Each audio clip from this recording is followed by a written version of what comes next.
Samsung might be shrinking something that most users actually care about: the battery.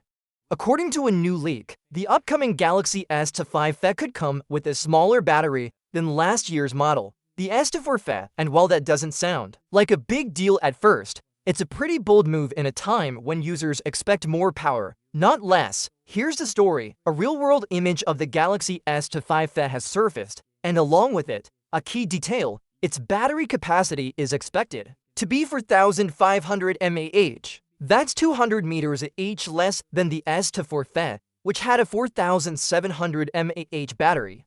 Now, that difference might not look massive on paper, but it's still a step back, especially when earlier reports were hinting at a bigger 4,900 mAh battery instead. So, what gives? Well, it turns out this reduction isn't random. According to the leak, Samsung is trimming the battery to make room for a thinner and lighter design.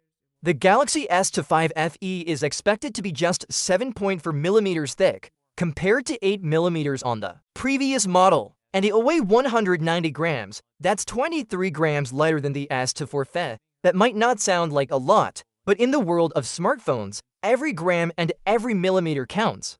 Slimmer devices feel sleeker in the hand, fit better in your pocket, and overall just give off more of a premium vibe, something Apple has always focused on. Samsung seems to be leaning into that same design-first mentality, at least with this FE series. Now, here's why that matters.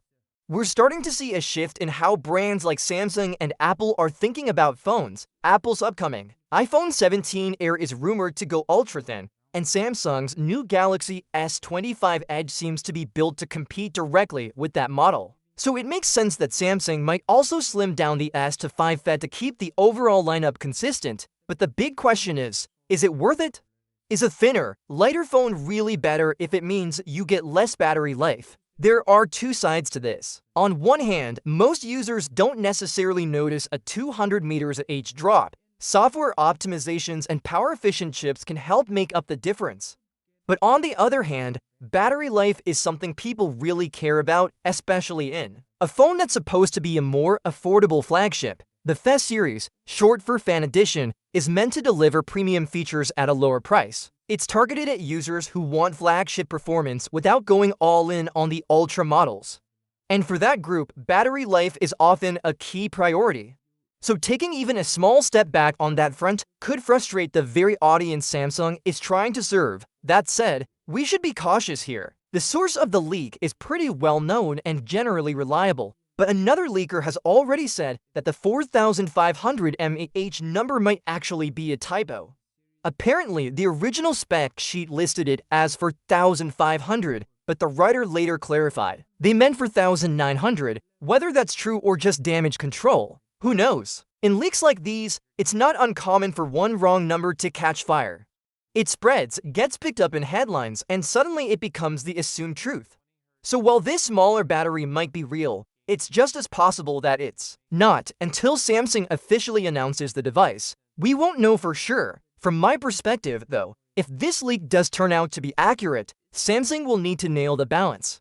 A thinner, lighter phone is great. It makes the device more modern and appealing to a broader audience, but not at the cost of something as fundamental as battery life, especially in a market where phones are increasingly doing more, lasting longer, and replacing more than just your computer. They're your camera, your entertainment hub, and your lifeline throughout the day. If Samsung can pull off a slimmer design without noticeably hurting battery performance, great, it's a win-win. But if users start to feel the drop in real-world use, it could easily backfire, especially when competing models are offering larger batteries and longer screen-on times.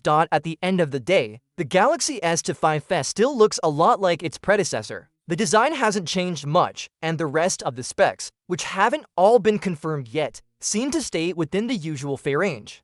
What's going to make or break this phone is how it performs where it matters: battery, camera, and overall value. Until then, it's worth watching closely.